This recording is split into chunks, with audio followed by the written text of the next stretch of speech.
आज हम बात करने वाले हैं 14th सेंचुरी की, मतलब एज ऑफ चौसर की।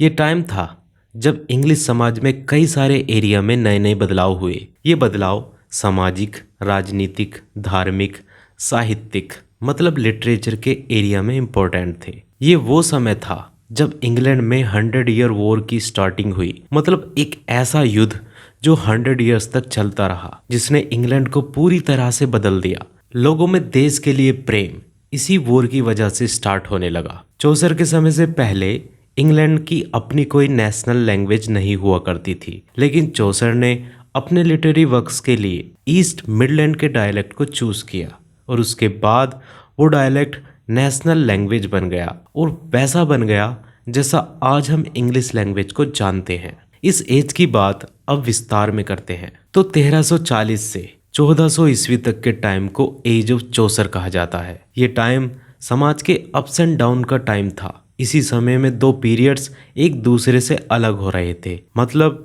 ओल्ड इंग्लिश न्यू इंग्लिश से पीछे छूट रही थी और न्यू मेडिएवल और रेनेसा, जिसको पुनर्जन्म भी कहते हैं, उसकी शुरुआत हो रही थी। पुराने लोग मॉडर्न टाइम में जा रहे थे। इसको इंग्लैंड हिस्ट्री में पहला मॉडर्न टाइम कहा जाता है, क्योंकि इस पीरियड में कई रिलीजियस और पॉलिटिकल चेंजेस हुए। जैसे हमने ऊपर 100 ईयर वॉर का जिक्र किया, ये वॉर इंग्लैंड और फ्रांस के बीच में स्टार्ट हुई थी। इस वॉर ने इंग्लैंड को एक किया, इंग्लिश लोगों को नेशनलिज्म का एहसास कराया, प्राइड और सेल्फ रेस्पेक्ट दी।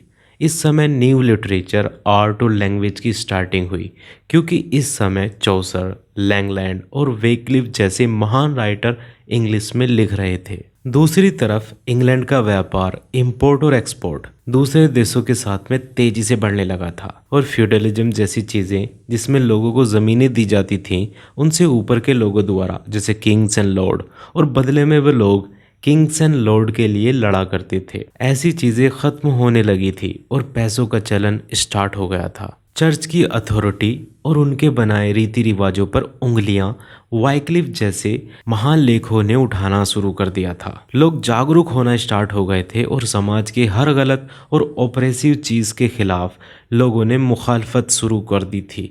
मीन्स प्रोटेस्ट होने शुरू हो गए थे। उस समय की अथॉरिटी ने आम लोगों पर भारी टैक्स लगाना शुरू कर दिया था। इससे लोग परेशान थे और टैक्स इसलिए लगाना शुरू किया था क्योंकि राजाओं को युद्ध लड़ना होता था, उन्हें ज़्यादा से ज़्यादा पैसों की ज़रूरत होती थी। इंग्लैंड की आम जनता अभी भारी टैक्स से जूझ रही थी कि दूसरी तरफ 1347 में ब्लैक डेथ नाम की बीमारी ने पूरे यूरोप की 1/3 जनता को ख़त्म कर दिया था। इससे इंग्लैंड का सोशल स्ट्रक्चर पूरी तरह से हिल गया था। बहुत से वर्कर्स, लेबर मारे जा चुके थे। जो बचे उन्होंने ज़्यादा पैसा मांगना स्टार्ट कर दिया। इस चीज़ से 1381 में इंग्लैंड में द पीजेंट्स नाम का रिवोल्ट हुआ, मतलब विद्रोह हुआ। मतलब इन सब चीज़ों ने इंग्लिश समाज को एक नया समाज बना दिया था। चौसर के टाइम की सोशल और कल्चरल लाइफ की बात करें तो सोसाइटी मेनली 3 पार्ट्स में डिवाइड हो चुकी थी। पहले जो प्रे करते थे, मीन्स चर्च और उससे जुड़े लोग। दूसरे जो फाइट करते थे, मीन्स द नोबिलिटी, जैसे किंग्स, लॉर्ड, अर्ल और सोल्जर। और तीसरे वो लोग जो मजदूर हुआ करते थे, या बाकी बचे सब। इनमें सबसे स्ट्रॉन्ग सोसाइटी थी चर्च की। प्रीस्ट और पादरी लोग जिनके पास अपनी फौज और ज़मीनें हुआ करती थी। नोबिलिटी या राजा लोग दूसरे नंबर पर आते हैं। चर्च और नोबिलिटी दोनों मिलाकर पूरे इंग्लैंड की 75% ज़मीनों के मालिक थे। और जो बाकी बचे और सबसे बड़ी क्लास इंग्लैंड समाज में विलेनी की होती थी। ये लोग ज़मीन से जुड़े लोग थे जो खेती करते थे, लेकिन ज़मीन उनकी नहीं हुआ करती थी, उनको वो दी जाती थी, जिसके बदले उनको ज़मीन के मालिक के लिए मजदूरी या दूसरी तरह के काम करने पड़ते थे। लेकिन ये प्रथा 14th सेंचुरी के अंत तक ख़त्म हो चुकी थी। लोगों को पर्सनल फ्रीडम मिल चुकी थी। इसके बाद सोसाइटी में न्यू क्लास की स्टार्टिंग शुरू हो जाती है, जैसे मर्चेंट्स और इंटेलेक्चुअल्स। मर्चेंट लोग मिडिल क्लास शहरी हुआ करते थे और इंटेलेक्चुअल्स को उस समय के टाइम में पहचान मिलना शुरू हो गया था। अगर हम इस समय की धार्मिक सिचुएशन की बात करें तो हम ये देखते हैं कि पॉप सोसाइटी का सबसे ताकतवर इंसान हुआ करता था और चर्च समाज और कल्चर दोनों को रूल करता था। पोप अपने नीचे बिशप्स को अपॉइंट्स करते थे और आम जनता के जो कनेक्ट में होता था वो प्रीस्ट होता था, जिसे लोगों को पैसे देने पड़ते थे ताकि वह लोगों के लिए ईश्वर से बात कर सके। किंग्स खुद बहुत से एरिया में फैसला लेने से पहले चर्च से कंसल्ट करता था। प्रीस्ट पैसे लेकर मरने वालों को हेवन में जाने का सर्टिफिकेट बना कर देते थे, लोगों से पैसा लूटते थे। प्रीस्ट, बिशप्स ये अधिकतर करप्ट हो चुके थे, लेकिन कुछ चीज़ें ऐसी हुई जैसे प्लेग नाम की महामारी, जिसने लोगों को ईश्वर के बारे में सोचने पर मजबूर कर दिया। वो ये सोचने लगे कि अगर भगवान ने ये ज़िंदगी दी है तो ऐसी महामारी से वो इसको क्यों ले रहा है। दूसरी ओर एक चीज़ ऐसी हुई जो समाज में बहुत ही हाई इफ़ेक्टिव थी, जिसने चर्च की अथॉरिटी को बहुत हद तक कम कर दिया था। वह था वेक्लिफ। ये एक ऑक्सफोर्ड यूनिवर्सिटी का स्कॉलर था और एक थियोलॉजियन भी था। वेक्लिफ उस टाइम के कैथोलिक चर्च के लिए एक बड़ा खतरा बन गया था। उसने एक मूवमेंट चलाया था जिसमें वो लोगों को धर्म के बारे में जागरूक करता था और बाइबल को आम लोगों तक पहुंचाने का काम करता था। उसने एक मूवमेंट चलाया, इस मूवमेंट को लोलार्ड मूवमेंट के नाम से जाना गया। और अगर हम बात करें इस पीरियड के इकोनॉमिक बैकग्राउंड के बारे में, तो मेडिएवल इंग्लैंड की मेजरली इकोनॉमी एग्रीकल्चर थी।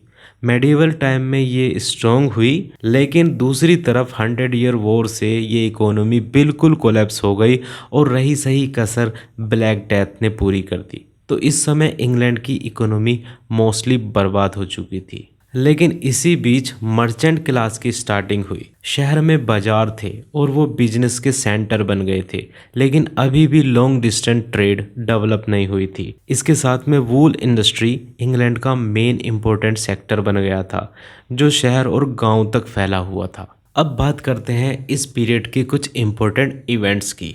तो सबसे पहले द 100 ईयर वॉर, जो 1337 से 1453 ईस्वी तक चलती रही।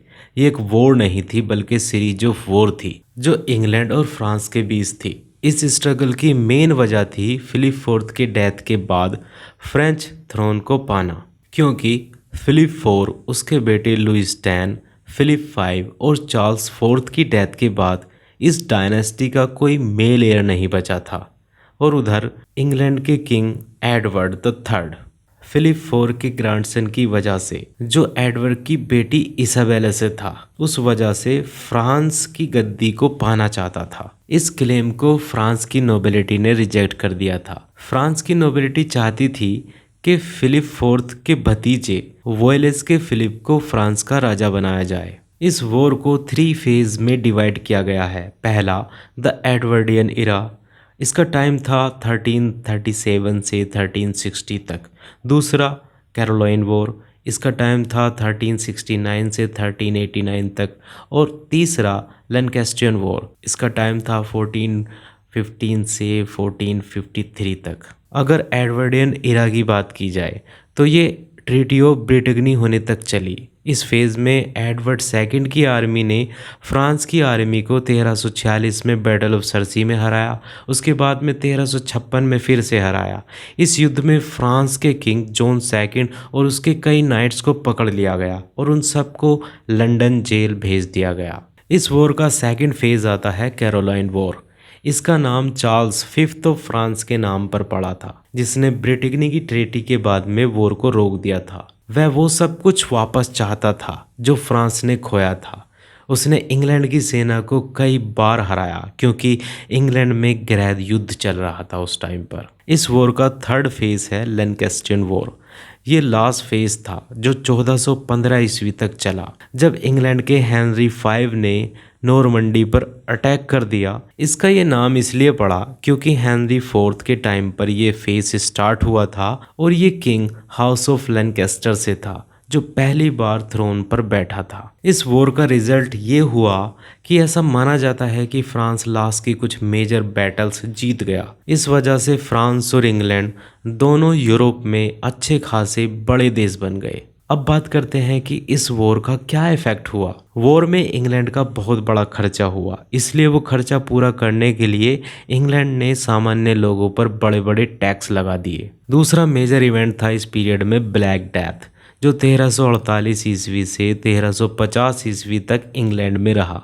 ये एक प्लेग नाम की बीमारी थी जिसने पूरे यूरोप की 1/3 जनता को ख़त्म कर दिया था। फिर मेजर इवेंट आता है द पीजेंट्स रिवोल्ट, जो इंग्लैंड में 1381 में हुआ था। इस रिवोल्ट का मुख्य कारण था आम आदमियों पर तीसरी बार पोल टैक्स को लगा देना। ये 4 साल में तीसरी बार लगाया हुआ टैक्स था। इसका मतलब था कि हर 15 साल के ऊपर के लोगों को एक शीलिंग टैक्स के रूप में अथॉरिटी को देनी होती थी।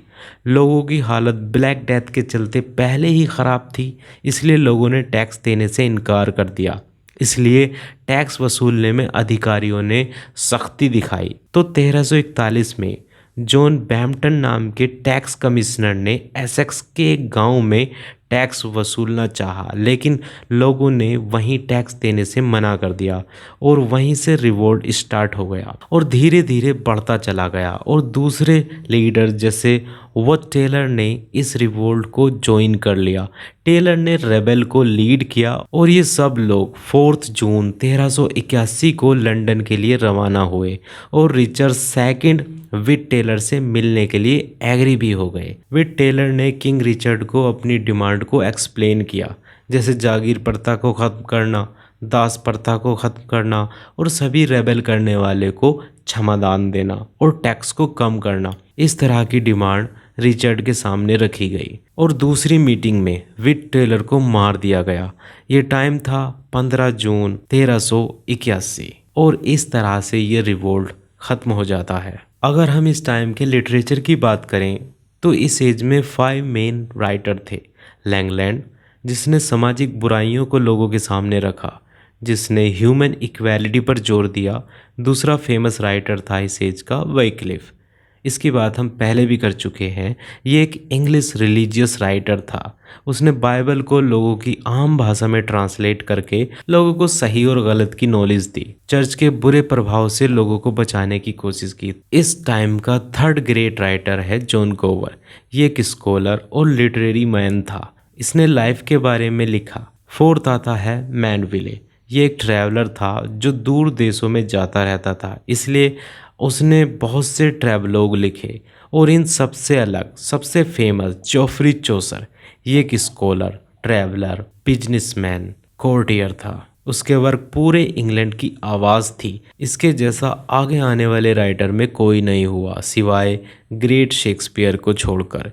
इंग्लैंड के बाहर इस एज के महान राइटर थे जैसे कि दांते, पेट्रार्क, बोकैसियो, जिनके वर्क्स पूरे इंग्लैंड में फेमस थे।